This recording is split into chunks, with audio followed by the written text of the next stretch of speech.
Hello students, আমার নাম Aruna Panda, verified plus educator. আজকে তোমাদের সামনে আমি যে টপিকটা নিয়ে ডিসকাস করব সেটা অত্যন্ত গুরুত্বপূর্ণ একটি টপিক। আজকে তোমাদের সামনে ডিসকাস করব আরআরবি টেকনিক্যাল পদের জন্য। এই পদের প্রিপারেশনের জন্য যে ধরনের প্রিপারেশন লাগে সেটা হচ্ছে অত্যন্ত গুরুত্বপূর্ণ। আজকে আমরা প্রথম যে টপিকটা সব থেকে ইম্পর্টেন্ট আছে টেকনিক্যাল এনটিপিসির জন্য, সেটা হচ্ছে রেজিস্ট্যান্স এবং তাদের অ্যাপ্লিকেশন। এই রেজিস্ট্যান্স কি, এর অ্যাপ্লিকেশন কি, কীভাবে থিওরি পড়ব এবং এখান থেকে কী ধরনের প্রশ্ন আসে সেটা আজকে তোমাদের সামনে সম্পূর্ণ ডিসকাস আমি করতে চলেছি। তো প্রথমে যে টপিকটা ডিসকাস করবো সেটা হচ্ছে হোয়াট ইজ রেজিস্ট্যান্স। দেখো, রেজিস্ট্যান্স কথার অর্থ হচ্ছে বাধা, বাধা প্রদান করা। দেখো, ছবিতে দেখতে পাচ্ছ যে ভোল্টেজ বলে একজন একটা সরু ছিদ্রের মধ্য দিয়ে অ্যাম্পিয়ার অর্থাৎ কারেন্টকে পাঠানোর চেষ্টা করছে, কিন্তু একজন বাধা দিচ্ছে সেটাকে। এটাই হচ্ছে রেজিস্ট্যান্স, অর্থাৎ যে বাধা দেয় কারেন্টকে প্রবাহিত হতে না দিতে।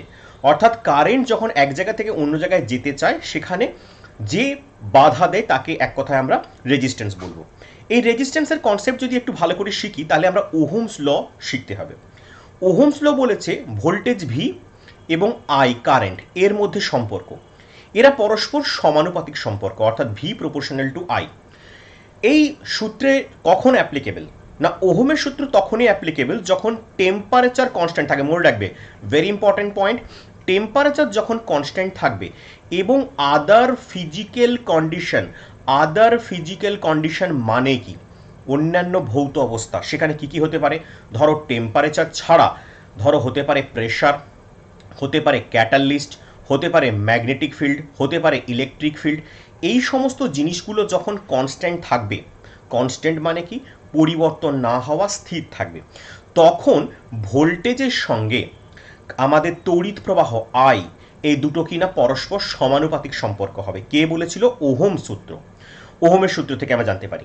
এবার এই প্রপোর্শনাল তুললে একটা কনস্ট্যান্ট দিতে হয়, আমরা সবাই জানি সেটা কি হবে, ভি ইকালস টু আই আর। এখানে আরটাকে না, আরটাই হচ্ছে রেজিস্ট্যান্স। রেজিস্ট্যান্সের বাংলায় কি বলে? একে রোধ বলা হয়।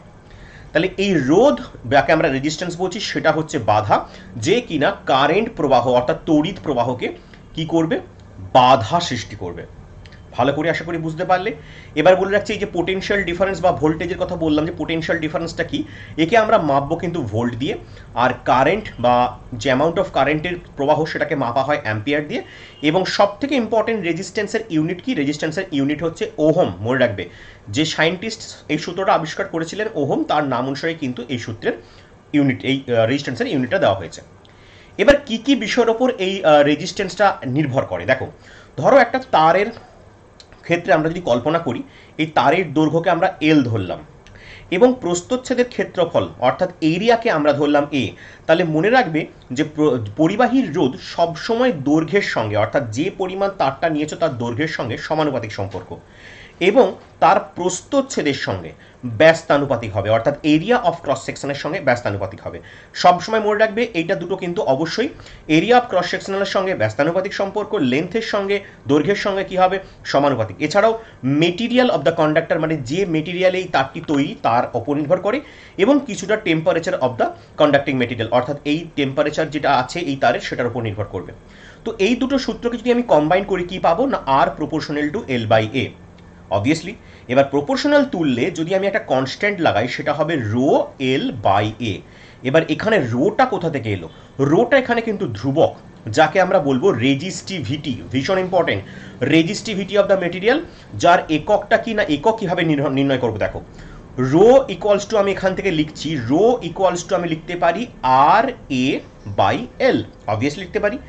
এবার আর এর একক কিনা ওহম, অবভিয়াসলি ওহমটা কিন্তু এভাবে লেখা যায়, মনে রাখবে ওহম যে ইউনিট তাকে কিন্তু এভাবে সিম্বলাইজ করা যায়। এরিয়া মানে কি না, ক্ষেত্রফল, ক্ষেত্রফলকে আমরা কি লিখতে পারি? Metre square. আর লেন্থ মানে দৈর্ঘ্য, তার জন্য মিটার। তাহলে একটা মিটার মিটার কেটে গেল, তাহলে ইউনিট হবে ohm meter. Very important thing, ভালো করে মনে রাখবে। তাহলে রেজিস্টিভিটির কনসেপ্টটা এখান থেকে এলো। এবার রেজিস্টিভিটির কনসেপ্টের উপর ভিত্তি করে আমরা কিন্তু এবার ডিটেলসে একটু ডিসকাস করবো what is resistivity.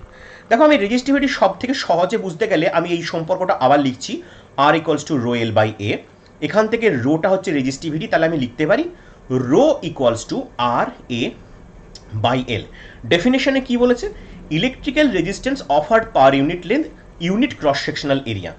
Per unit length মানে কি? প্রতি লেন্থটা একক হবে, L equal to 1। Cross sectional area, প্রস্থচ্ছেদের ক্ষেত্রফল ইউনিট মানে কি 1 হবে, তাহলে A equal to 1, L equal to 1 হলে রো ইকুয়াল টু আর হবে। অবভিয়াসলি আমরা বলতে পারি দ্যাট ইজ রেজিস্ট্যান্স রেজিস্টিভিটির সঙ্গে তখনই সমান হবে যদি ইউনিট লেন্থ এবং ইউনিট ক্রস সেকশনাল এরিয়া মানে একক দৈর্ঘ্য এবং একক প্রস্থচ্ছেদের কথা আমরা কল্পনা করি। তাহলে এখান থেকে আমরা বলতে পারি যে রো অর্থাৎ রেজিস্টিভিটি এরিয়া অর্থাৎ প্রস্থচ্ছেদের সঙ্গে সমানুপাতিক, আবার দৈর্ঘ্যের সঙ্গে কিন্তু ব্যস্তানুপাতিক। ঠিক উল্টোটা, কার ক্ষেত্রে? রেজিস্ট্যান্সের সঙ্গে যে সম্পর্ক ছিল রেজিস্টিভিটির সঙ্গে কিন্তু তার উল্টো সম্পর্ক হচ্ছে। কিছু মেটেরিয়াল বা কিছু ডেফিনেটলি আমাদের কন্ডাক্টরের ক্ষেত্রে আমরা রেজিস্টিভিটি তুলে দিয়েছি সবকটাই কিন্তু ওহম মিটার এককে। সিলভার আছে, কপার আছে, অ্যালুমিনিয়াম, উড, এয়ার, টেফলন, এগুলো মনে রাখবে। মাঝে মাঝে রেজিস্টিভিটির ভ্যালু কিন্তু জিজ্ঞাসা করে, সেই ক্ষেত্রে কিন্তু তোমাদেরকে এটা মনে রাখতে হবে।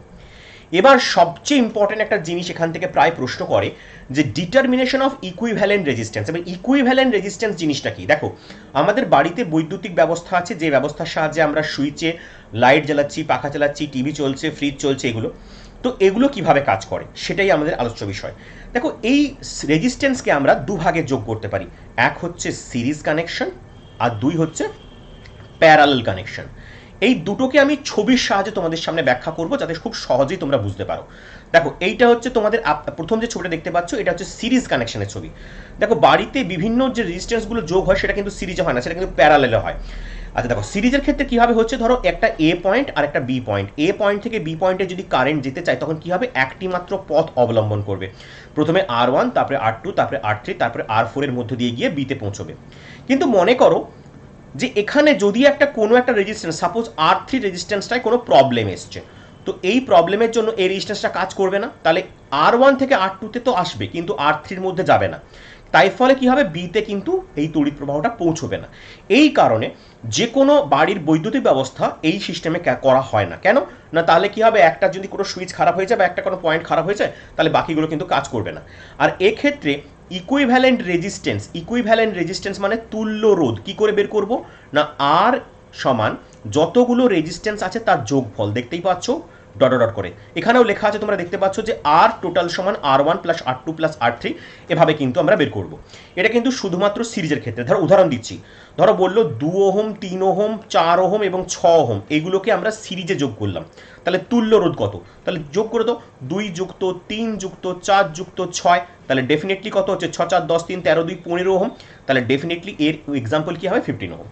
এবার প্যারালাল কানেকশন দেখো, ধরো এ পয়েন্ট থেকে বি পয়েন্টে কারেন্ট আসবে, তাহলে কতগুলো পথ যে অবলম্বন করতে পারে, এটা থেকে একবার এখান থেকে এসে বিতে আসতে পারে, আবার এটার মধ্যে দিয়ে আসতে পারে, এটার মধ্যে দিয়ে আসতে পারে, এটার মধ্যে, মানে সবগুলো পথই সে অবলম্বন করতে পারে। এবার যদি মনে করো যে R3টায় কোনো প্রবলেম রয়েছে, তাহলে সে কি করবে, তাহলে এইটার মধ্যে দিয়ে তড়িৎ প্রবাহিত হবে না, কিন্তু বাকিগুলোর মধ্যে দিয়ে অবশ্যই তড়িৎ প্রবাহিত হবে। তার ফলে সে কি করবে না, বাকি পথগুলি সচল। এই কারণে বাড়িতে আমাদের মনে রাখবে, বাড়িতে যে বৈদ্যুতিক ব্যবস্থা সেটা কিন্তু এই প্যারালাল কানেকশনে যুক্ত। কেন, ধরো সুইচ খারাপ হয়ে গেছে একটা লাইটের, বাকিগুলো কাজ করছে, টিভির পয়েন্টটা খারাপ হয়ে গেছে, কোনো অসুবিধা নেই, বাকিগুলো কাজ করছে। এই জন্যই প্যারালাল কানেকশনে বাড়িতে কিন্তু বৈদ্যুতিক ব্যবস্থা করা হয়। এবার এর ক্ষেত্রে তুল্য রোধের রাশিমালা 1/R, মনে রাখবে 1/R সমান যতগুলো রেজিস্ট্যান্স ওখানে যোগ আছে সেগুলো কিন্তু পরপর যোগ হয়ে যাবে, ডট ডট করে চলে যাবে। তো এটাই ছিল প্যারালাল রেজিস্ট্যান্স কি করে বের করব সেটা কিন্তু ফর্মুলা। তো এখানে তোমাদের সামনে ছবিতে আমি সুন্দর করে লিখে দিয়েছি রেজিস্ট্যান্স ইন সিরিজ এবং resistance in parallel, equivalent resistance তুল্য রোধের ফর্মুলা কি করে বের করতে হয় সেটা কিন্তু দেখিয়ে দিয়েছি। এবার আমরা একটা সার্কিট ডায়াগ্রাম সলভ করে একদম সুন্দর করে দেখিয়ে দিচ্ছি কিভাবে আমাদের এই ইকুইভ্যালেন্ট রেজিস্ট্যান্স বের করব। দেখো, এখানে ইকুইভ্যালেন্ট রেজিস্ট্যান্স ক্যালকুলেট করতে বলেছে। দেখো, চারটে রেজিস্ট্যান্স আছে, R1, R3, R2 এবং R4। আমি ধরে নিলাম প্রত্যেক রেজিস্ট্যান্স যদি আমাদেরকে, এটা ধরো বলে দিল 10, এটা 10, এটাও 10, এটাও 10, কিভাবে করব না, এই দুটো রেজিস্ট্যান্স দেখো সিরিজে আছে, দেখো একই পথ অবলম্বন করছে, তাহলে এক্ষেত্রে টোটাল রেজিস্ট্যান্স কি হবে না, R1 প্লাস R3। ওকে, তাহলে 10 প্লাস 10 যদি হয় তাহলে কি হবে, 20 ওহম। আবার দেখো R2 আর R4 দুজনে কিন্তু সিরিজ কানেকশনে আছে, তাহলে এখানে আমি আর দিলাম, আর ডবল ডট দিলাম, তাহলে কি হবে না, এটাও কিন্তু R2 প্লাস R4, কারণ এরা পরস্পর সিরিজ কানেকশনে আছে, তাহলে এটাও কিন্তু 10 প্লাস 10 হয়ে গেল, তাহলে এটাও কিন্তু 20 ওহম হলো। এবার এখান থেকে আমরা পেলাম আর ডট, এখান থেকে আমরা পেলাম আর ডবল ডট, এরা কিন্তু পরস্পর প্যারালাল কানেকশন। তাহলে এবার R 1/R সমান কি হবে, 1/R dot plus 1/r double dot. কেন না, এরা পরস্পর কিন্তু প্যারাল কানেকশনে হয়ে গেছে। তাহলে এখান থেকে আমি যদি বসিয়ে দিই 1/20 প্লাস 1/20, তাহলে 20 হচ্ছে এলসিএম লসাগু, তাহলে 1 প্লাস 1 তাহলে কত হচ্ছে 2/20, 2/20 মানে হচ্ছে 1/10। কিন্তু এটা কিন্তু রেজিস্ট্যান্স নয়, এটা 1/r নয়, আর এর মান বের করতে হবে। তাহলে উল্টে দাও, আর সমান কি হবে 10 ওহম। তাহলে আশা করি এরকম সার্কিট দিয়ে প্রবলেম যদি দেয় তোমাদের কোনো অসুবিধা হওয়ার কথা নয়, অবশ্যই তোমরা কিন্তু এখান থেকে সলিউশন করতে পারবে। চলো এখান থেকে আমরা একটা এমসিকিউ সলিউশন করে নিই। বলছে যে ইউনিফর্ম রেজিস্ট্যান্স যার 100 ওহম আছে সেটা সমান ভাগে 5টি ভাগে বিভক্ত, ইকুয়ালি 5টা ভাগে বিভক্ত করা হয়েছে লেন্থ ওয়াইজ এবং ক্রস সেকশনাল এরিয়া ওয়াইজ, মানে দৈর্ঘ্য এবং প্রস্থচ্ছেদের সমান 5টি ভাগে ভাগ করা হয়েছে 100 ওহমের একটি রেজিস্ট্যান্সের তারকে, এবং তাকে কানেক্ট করা হয়েছে প্যারালালে। তখন প্রত্যেকটা রেজিস্ট্যান্স যে কম্বিনেশনের সেটা কত হবে। দেখো আমি যদি এটাকে টোটাল রেজিস্ট্যান্স ধরি, এটাকে যদি আমি 5টা ভাগে ভাগ করি 1 2 3 4 5, তার মানে এটা হবে R1 R2 R3 R4 এবং R5 ধরে নিলাম। তাহলে এবার ক্ষেত্রে তাহলে 100 ওহমকে সমান 5টি ভাগে ভাগ করলে প্রত্যেকটাই 20 ওহম করে আসছে, তাই তো? প্রত্যেকটা সমান ভাগে ইকুয়াল বলেছে এখানে। তাহলে ডেফিনেটলি আমরা এবার তোমাদেরকে আমরা কি করব, একটা ছোট্ট পোল দিচ্ছি, দেখবো যে কে কত দিতে পারো অ্যান্সারটা। তার ক্ষেত্রে আমরা সুন্দর করে এবার কিন্তু তোমাদের সামনে অ্যান্সারটাকে প্রোভাইড করব।